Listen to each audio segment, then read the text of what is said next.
Con nó bán con gì mua? Chị bố nó có chương trình mua hả? Đi gì mua đấy, chứ đừng có gì mà đi mua.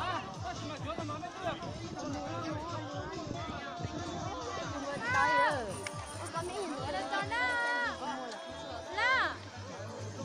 Đi chơi chỗ gì? Con nó bán con gì mua?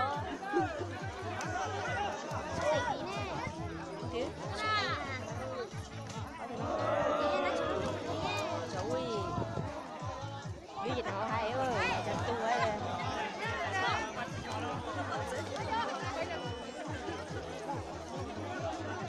Yeah.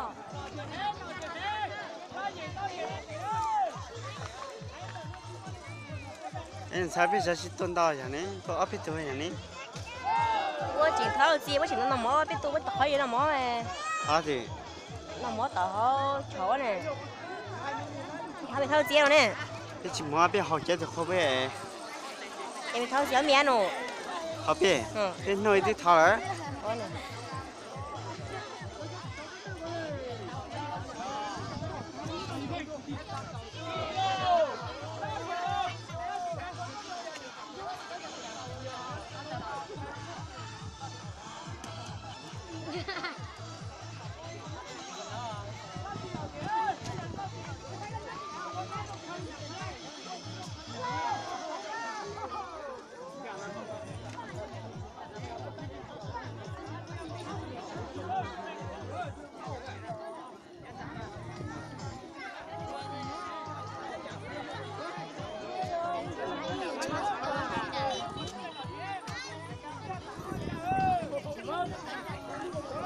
Chú tên.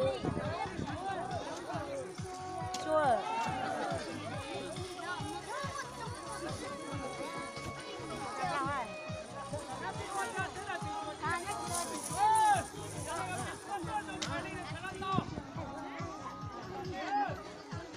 số em hiểu gì nữa số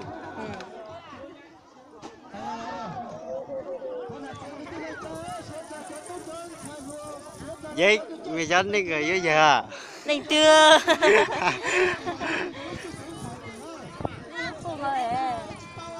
ừ.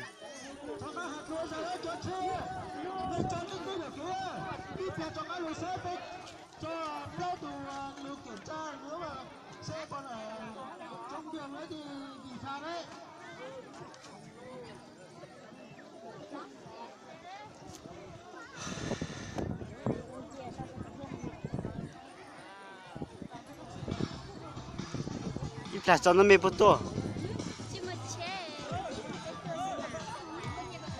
ít là biết lẹ bao hả ô ta sao sao sao bây giờ bóng này chính giờ ui chỉ chỉ nhà bóng ra chỉ cho bóng hả Bố anh thấy đi thì họ bây giờ chỉ bao đi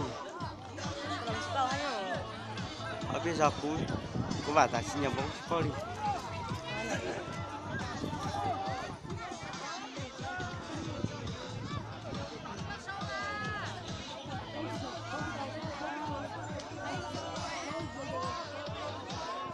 tụ bận đó đi khai nhà miền đó đi bên họ ha cầm khơi nhang con tao có cú nộp bận đó chỉ mới tụ lo đấy à cái là chị chó à ta mình nhận sai mà tôi thọc cái gì làm tao lại chó nè thôi đi ở chế một đôi giá này tao lên tao tao thằng này đâu thì chịu bôi luôn hả nó Ơi, cái làm mấy luôn.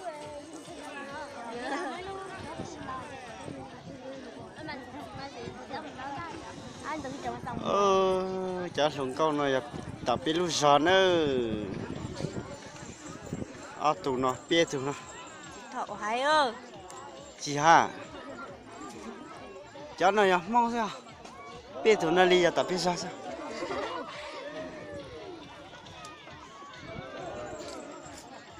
quay con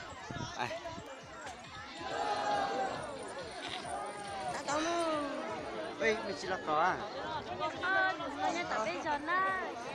tụi nó nhau thì có hai ha ê cái cho thứ tua cú nhau po huan na cú sa y nó ê bây giờ nó bia huan sao đó bia huan chỉ nu nó xì ăn chiều sẽ giao nó chỉ tao bốc cờ cho bác bố lọ cú nhau tao bố luôn sáng na cú sa y nè tao cờ nó lúa tao để nó lúa mà cũng hai câu ấy cái nhau khác tí tôi à nhớ tỏ chị hai ê hai em ta mãi coi mà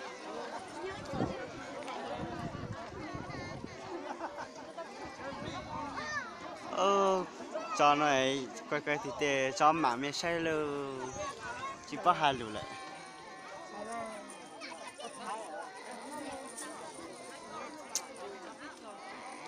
tụi nó là cú tụi lúa nữa tụi nó cú tụi chó nữa biết tụi nó cú tụi chó thành thọ nữa biết cho chó nữa lấy chỉ tao một tụi lúa nữa thì lấy tụi lúa thì cũng mà đi hai cú cũng mà đi khé sót tông tròn men nữa nữa gì nó